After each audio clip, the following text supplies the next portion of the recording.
Liebe Freunde, heute geht es um unsere Bordtoilette, Nutzung, Funktion und Reparatur. Die hintere Bordtoilette ist leider defekt. Nach dem Winterlager hat es die Pumpe nicht mehr getan. Zum Glück haben wir 2 Toiletten. Aber ich bin jetzt bereits in der 3. Woche mit der Reparatur und das entwickelt sich zur unendlichen Geschichte. Aber von Anfang an. Bei Altenboden sind die Toiletten im Lieferzustand natürlich manuell. Und es gibt dafür einen Umbausatz von Japsko. Und wir haben den auch in beiden Toiletten drin. Das ist dieser Umbausatz. Der stammt noch von der Toilette im vorderen Bereich. Die habe ich vor 3 Jahren erneuert, komplett. Und dabei ist dann die Pumpe übrig geblieben. Und ich habe gedacht, die kann ich noch mal irgendwann verwenden. Jetzt ist nach dem Winterlager die hintere Toilette leider defekt gegangen. Da hat es die Pumpe nicht mehr getan.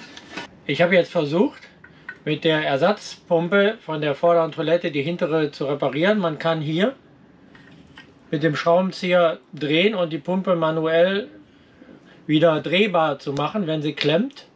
Und das habe ich getan. Die Pumpe läuft zwar auch leicht an, aber läuft nicht mehr doll. Das heißt, die Pumpe muss erneuert werden. Ich habe dann die vordere Pumpe hinten eingebaut mit dem Erfolg, dass die Toilette es wieder getan hat, aber danach undicht war. Zum Glück ist die Wanne wasserdicht, sonst würde uns das, was aus der Toilette kommt, ins Boot laufen. Und ja, was ich gesehen habe, ist, beim Zusammenbau hier hat es in dem Plastik einen Riss gegeben und durch das ist dann das Wasser rausgelaufen. Auch man sieht hier auch schon, die Verschraubungen sind alle gerissen. Ja, ich habe dann eine neue Pumpe bestellt und am nächsten Wochenende war dann die Pumpe da. Ich habe dann die neue Pumpe eingebaut.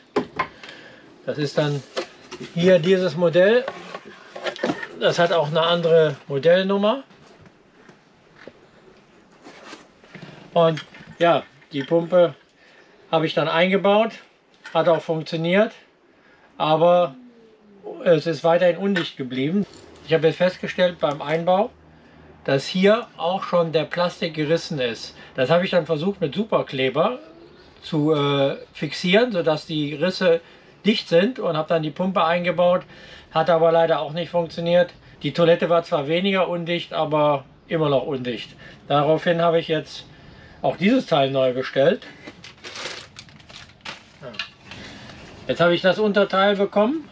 Das sieht natürlich ganz anders aus wie das. Es hat nur noch 3 Schrauben. Das alte Teil hatte 4 Schrauben. Aber wenigstens passen die beiden seitlichen Schrauben, sodass ich wenigstens die Toilette mit 2 Schrauben festkriege. Die vordere Schraube habe ich natürlich nicht. Da muss ich mal schauen, was ich da mache. Eventuell einen Tropfen Sikaflex oder so drin, um die zum Halten zu bringen. Wir werden sehen.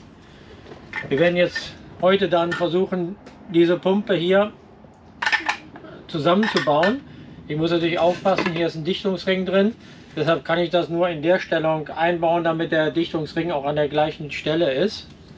Und ja, die Pumpe hat hier auch einen Schlitz, der auch hier vorhanden ist, sodass man die nicht verkehrt einbauen kann.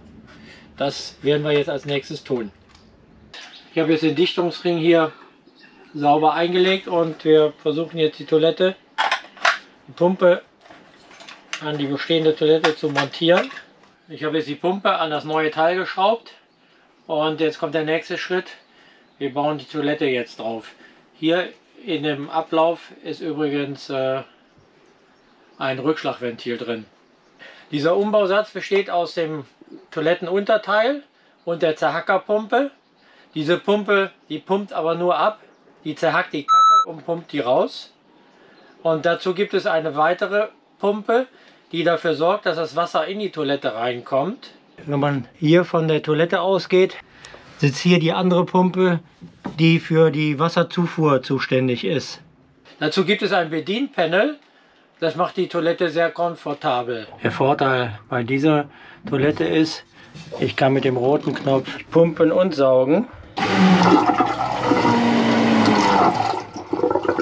Und mit dem schwarzen Knopf kann ich pumpen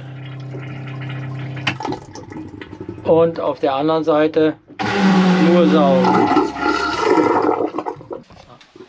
Eine ganz andere Technik wie bei der alten Toilette. Ich muss jetzt erstmal die Schrauben hier unten reindrehen und hier in diesen Löchern festziehen, sodass ich die Toilette anschließend draufsetzen kann. Die Schrauben sind jetzt fixiert Und jetzt schauen wir mal, ob wir die Toilette da drauf kriegen.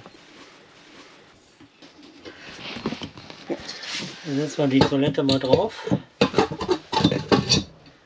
Und wieder erwarten passt es, dass wir die noch festschrauben.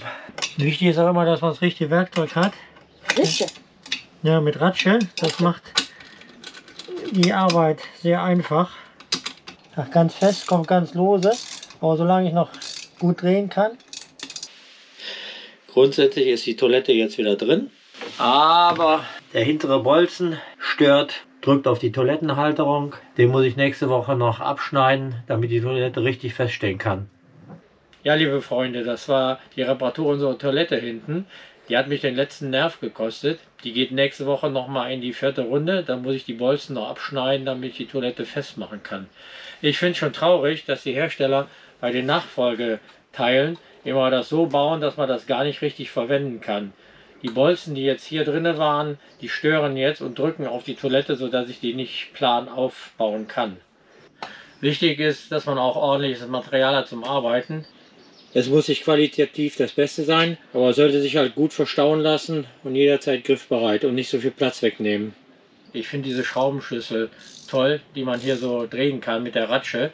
Das macht das Leben viel einfacher, vor allen Dingen an den engen Stellen auf dem Boot. Ansonsten, ja, mein Fazit, beim nächsten Mal kaufe ich gleich eine neue Toilette. Dann habe ich den ganzen Ärger nicht und bin in einer kurzen Zeit fertig. Das war also nicht sehr schön. Aber ich hoffe, es hat euch gefallen und ihr habt so ein bisschen Anregungen bekommen und so ein bisschen Einblick in die Funktion dieser Toilette. Wenn es euch gefallen hat, dann hinterlasst gerne ein Like. Ansonsten bis zum nächsten Mal.